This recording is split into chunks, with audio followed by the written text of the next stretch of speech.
Sebagai jenis baru dari pasifista, wajar jika kemudian kekuatan Seraphim jauh lebih dahsyat dan lebih mengerikan dari tipe atau jenis sebelumnya.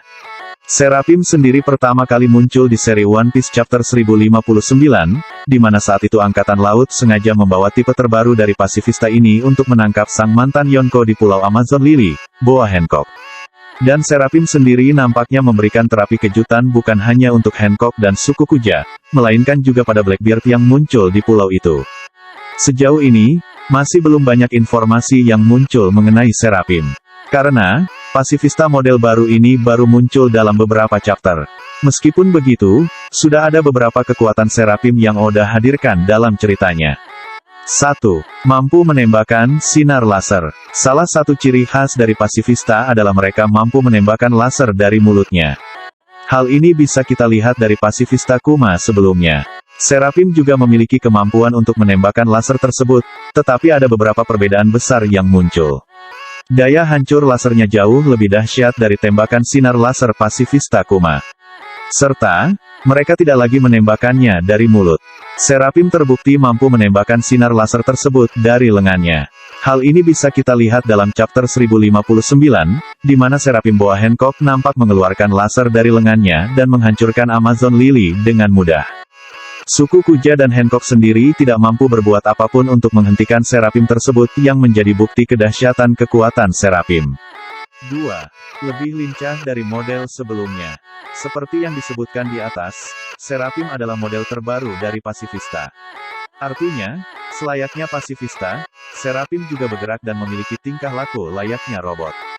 Mereka kaku dan hanya bergerak sesuai perintah. Meskipun begitu, dalam pertarungan yang muncul di ceritanya mereka terbukti sangat lincah. Bahkan, pergerakannya jauh lebih lincah dari pasifista Kuma. Contoh nyatanya adalah ketika salah satu Seraphim yang mirip Dracula Mihawk coba untuk menyerang Blackbeard. Serangannya benar-benar tidak biasa, di mana dia menyerang dari jarak dekat. Hal ini tentunya jarang atau tidak pernah terjadi sebelumnya di mana pasifista Kuma jauh lebih kaku. Dan contoh yang paling baru tentunya adalah bagaimana Seraphim Jinbe yang menyerang Sanji dan kru topi jerami lain. 3. Memiliki daya tahan luar biasa. Di sepanjang kemunculan Seraphim pada chapter 1059 dan 1065 ini, memang kita belum banyak melihat pertempuran mereka. Namun, beberapa bukti daya tahan Seraphim sendiri muncul di satu atau dua panel dalam chapternya. Misalnya, mereka tahan terhadap serangan buah iblis Blackbeard dan juga Boa Hancock. Hal ini bisa kita lihat di chapter 1059, di mana Seraphim Mihawk dan Hancock tidak terpengaruh kekuatan keduanya. Kemudian, dalam pertarungan Sanji menghadapi Seraphim Jinbe kita bisa lihat bagaimana dia mampu bertahan dari serangan jambe milik Sang Koki. Hampir tidak ada kerusakan atau luka sama sekali akibat serangan tersebut. Namun, ketika Franky menggunakan serangan laser, Saka langsung menghentikan serangan Seraphim Jinbe. Yang menarik adalah Saka sendiri menuturkan di chapter 1065 bahwa Seraphim masih belum teruji untuk serangan laser. 4. Mampu menirukan sosok aslinya. Satu fakta mengejutkan yang muncul saat Seraphim pertama kali Oda perkenalkan adalah bagaimana semua fans terkejut jika bentuknya tidak lagi seragam. Seraphim memiliki wajah dan tubuh yang berbeda-beda.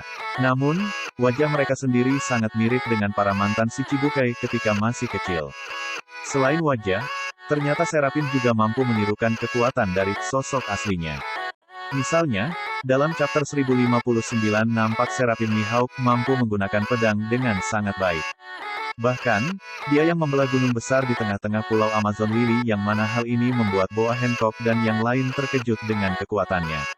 Kemudian, di chapter 1065 nampak bagaimana Seraphim Jinbe bisa menggunakan Fishman Karate yang menjadi andalan dari sosok Jinbe asli.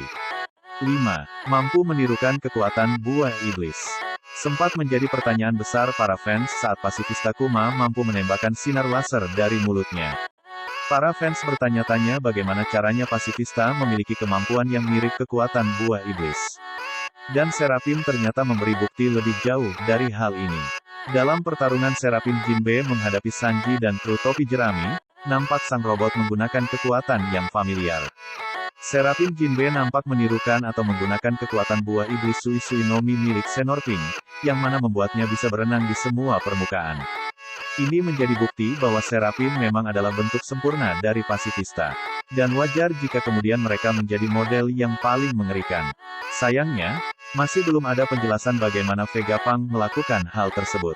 Dengan kedahsyatan dan juga kekuatan epik yang Seraphim miliki, mereka akan menjadi ancaman besar ke depannya. Bagaimana karakter kuat seperti Hancock dan Blackbeard kewalahan menghadapi Seraphim, bisa memberikan gambaran seberapa mengerikan kekuatan Seraphim. Kita nantikan saja peran Seraphim ke depannya dalam chapter yang akan datang ya.